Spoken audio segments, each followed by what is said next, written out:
미국과 이스라엘의 이란 공습 이후 국제 정세가 빠르게 요동치고 있습니다. 중동 지역은 전 세계 원유 수송의 핵심 통로를 포함하고 있는 전략적 지역입니다. 특히 호르무즈 해협은 전 세계 원유 해상 물동량의 상당 부분이 통과하는 길목입니다.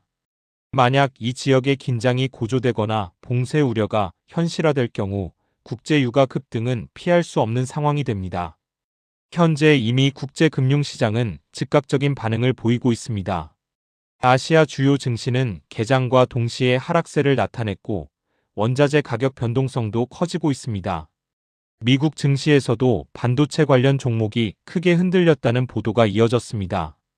이는 단순한 지정학적 충돌을 넘어 글로벌 공급망과 산업 전반에 영향을 줄 수 있다는 투자자들의 우려가 반영된 결과로 보입니다.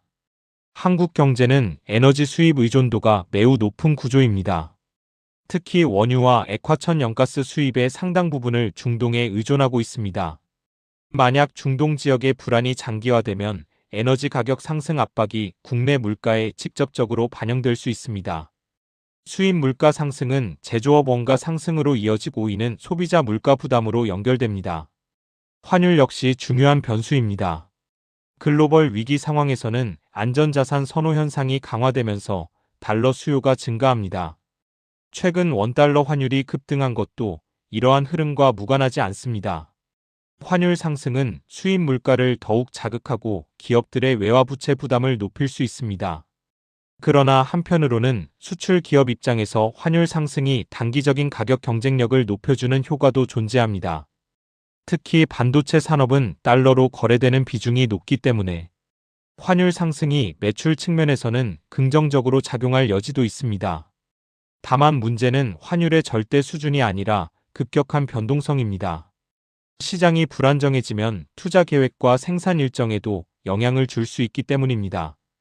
중동 지역에서 군사적 긴장이 확대될 경우 가장 먼저 반응하는 것은 에너지 시장입니다. 유가 상승은 항공, 해운, 화학, 정유 산업 전반에 연쇄적인 영향을 미칩니다. 한국은 제조업 중심 국가이기 때문에 에너지 가격 상승의 파급력이 상대적으로 큽니다. 다만 과거 사례를 보면 단기적 충격 이후 일정 수준에서 가격이 안정되는 경우도 많았습니다. 글로벌 시장은 충격을 흡수하며 균형을 찾아가는 특성을 가지고 있습니다. 중요한 것은 충격의 지속 기간과 확산 범위입니다. 이번 사태가 단기 국지적 충돌로 마무리될지 아니면 중동 전역으로 확산될지는 아직 예단하기 어렵습니다. 하지만 금융시장은 이미 최악의 시나리오 가능성을 일부 반영하고 있는 모습입니다. 한국 증시는 공휴일로 인해 직접적인 충격을 아직 반영하지 않았지만 개장 이후 변동성 확대 가능성은 충분히 존재합니다. 특히 외국인 자금 흐름과 환율 움직임을 주의 깊게 살펴볼 필요가 있습니다. 이제부터 중동 전쟁이 장기화될 경우 한국의 핵심 산업, 특히 반도체와 AI 산업에 어떤 구조적 영향을 미칠 수 있는지 더 구체적으로 살펴보겠습니다. 한국 경제의 핵심 축은 반도체와 첨단 산업입니다. 최근 AI 산업 성장과 함께 고성능 반도체 수요가 급증하고 있는 상황입니다. 그러나 글로벌 지정학적 불안은 기술 산업에도 복합적인 영향을 줍니다. 첫째는 투자 심리 위축입니다. 전쟁과 지정학적 리스크는 기업들의 설비 투자와 확장 계획을 지연시키는 요인이 됩니다. 특히 글로벌 기업들은 대규모 투자를 결정할 때 정치적 안정성과 에너지 가격을 중요하게 고려합니다. 둘째는 공급망 리스크입니다. 반도체 제조는 에너지 집약적 산업입니다. 전력 비용 상승은 생산 비용 상승으로 이어질 수 있습니다. 또한 원자재 가격 상승은 장비 및 소재 비용에도 영향을 미칠 수 있습니다. 셋째는 금융 비용 증가입니다. 위기 상황에서는 금리 변동성과 금융시장 불안이 확대됩니다. 이는 기업들의 자금 조달 비용 상승으로 이어질 수 있습니다. 그러나 동시에 기회 요인도 존재합니다.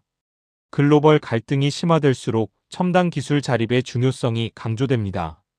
각국은 전략 산업을 자국 내에 유치하려는 움직임을 강화하게 됩니다.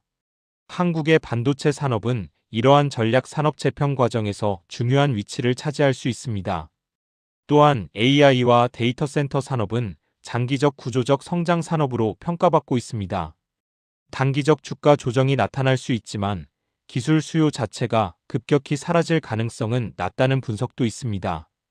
환율 상승은 수출 비중이 높은 기업들에게 단기적인 실적 개선 효과를 줄 수 있습니다. 다만 원자재와 장비 수입 비용 상승과 상쇄되는 부분이 존재합니다. 결국 핵심은 전쟁의 확산 여부와 지속 기간입니다. 만약 에너지 수송로가 장기간 차질을 빚는다면 글로벌 인플레이션 재확산 우려가 커질 수 있습니다. 이는 각국의 통화 정책에도 영향을 미치고 금융시장 변동성을 확대할 수 있습니다. 한국 정부와 기업들은 이미 다양한 시나리오에 대비한 비상대응 체계를 가동하고 있는 것으로 알려졌습니다. 에너지 수급 점검과 해상 물류 모니터링 강화가 병행되고 있습니다. 지금 상황에서 가장 중요한 것은 과도한 공포보다는 구조적 영향을 차분히 분석하는 자세입니다. 단기 변동성과 장기 산업 경쟁력을 구분해서 보는 것이 필요합니다. 중동 정세는 한국 경제의 분명한 변수이지만 한국 산업의 기초 체력과 기술 경쟁력 또한 무시할 수 없는 요소입니다. 앞으로 시장의 흐름은 에너지 가격, 환율, 글로벌 정책 대응에 따라 방향이 결정될 가능성이 큽니다. 지금은 불확실성의 시기입니다. 그러나 불확실성은 위기와 기회를 동시에 포함하고 있습니다. 중요한 것은 냉정한 판단과 구조적 대응입니다. 이 영상이 도움되셨다면 정중하게 구독, 좋아요 부탁드립니다.